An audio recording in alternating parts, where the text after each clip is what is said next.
probably represents the very best imaginative thinking out of the box virtues of British aeronautical design and engineering. She probably represents the very best of the great British people. She's got on the nose, she bears the title, the Spirit of Great Britain. Here she goes.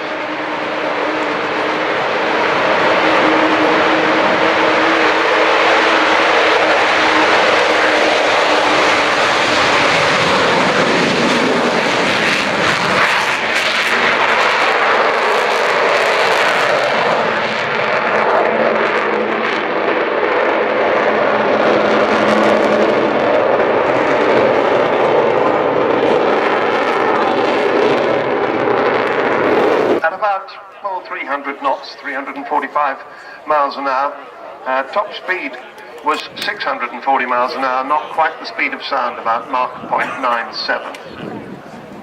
Depends what height you're at. So the extraordinary thing is the shape that was to become this magnificent aircraft was first drawn on a scruffy piece of paper in 1946 by the same man who designed the fantastic Lancaster bomber.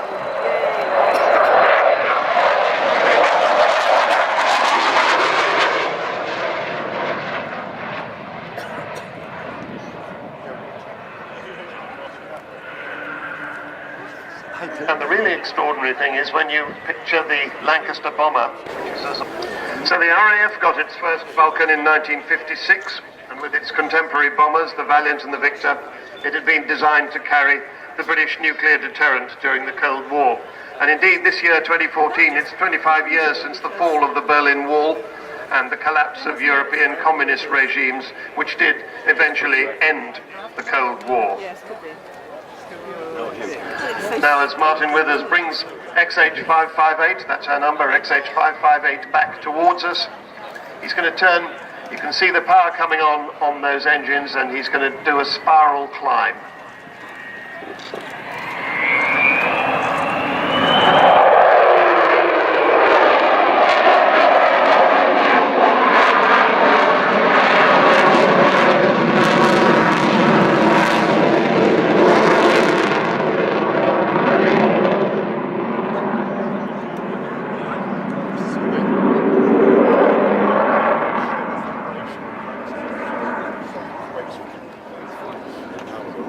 And if you've got binoculars on the aircraft at the moment, you'll see the air brake sticking out of the top of the wing and beneath the wing as well.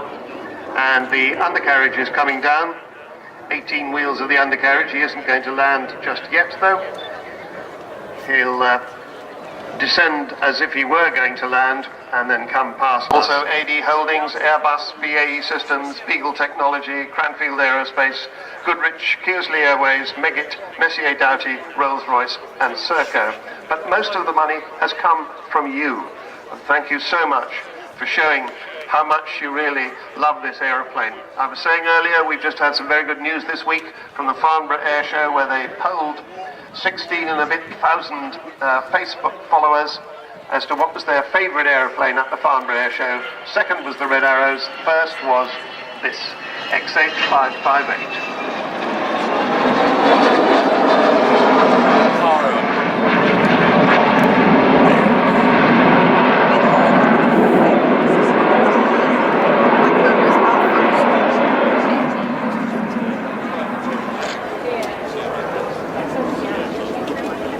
We did think at one stage slowing the aircraft down with that enormous, great, well, bigger than barn doors Delta wings. Although, interestingly, she's not quite as big as you might think. She's about the same size in length and wingspan as a small Airbus airliner, an A318. 111-foot wingspan, that's as long as an A318. 105-foot long, the Airbus is, it has 103 foot of wingspan. So, of course, she looks entirely different because she's not a cruciform shape like most aircraft are. She has that Delta shape. And she was, of course, as I was saying, the first operational Delta wing to fly in the world. So, just coming in touchdown, see the air brakes on the top and underneath the wings there. 16 wheels down, and the braking chute has appeared. There it is. So he won't be keeping the nose up, but he will be using the braking chute on this comparatively short runway for a big aircraft. Square loop. You don't get time to talk a lot. Enjoy. This is the Swiss Hornet display team.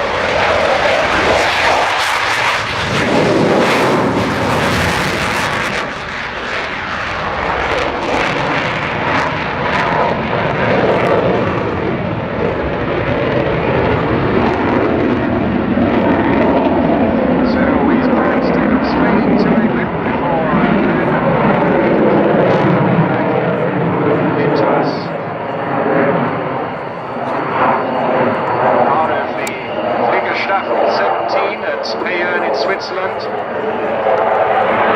Teddy himself's got 2,000 hours and 1,500 on the FAA 18. He's previously flown the PC-7, the PC-21, the Hawk, the F-5E Tiger. And so got a fair experience to put him in this position as the Hornet solo display pilot.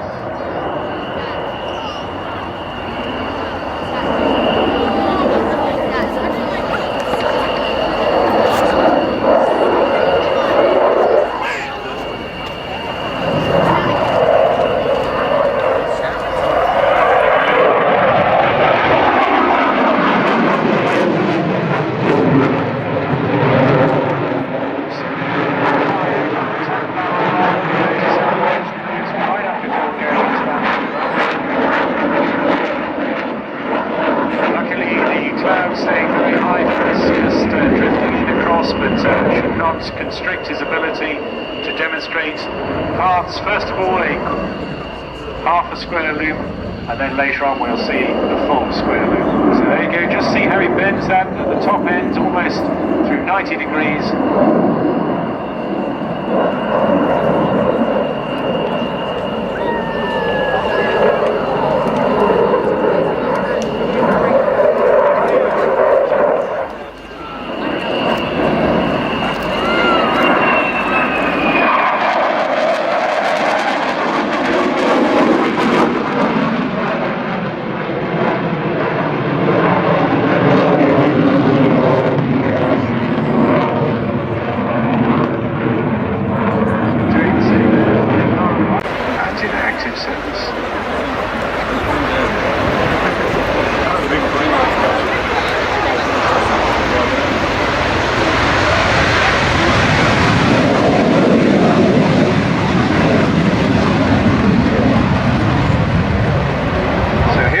Of the mid-air squadron, misdemeanor.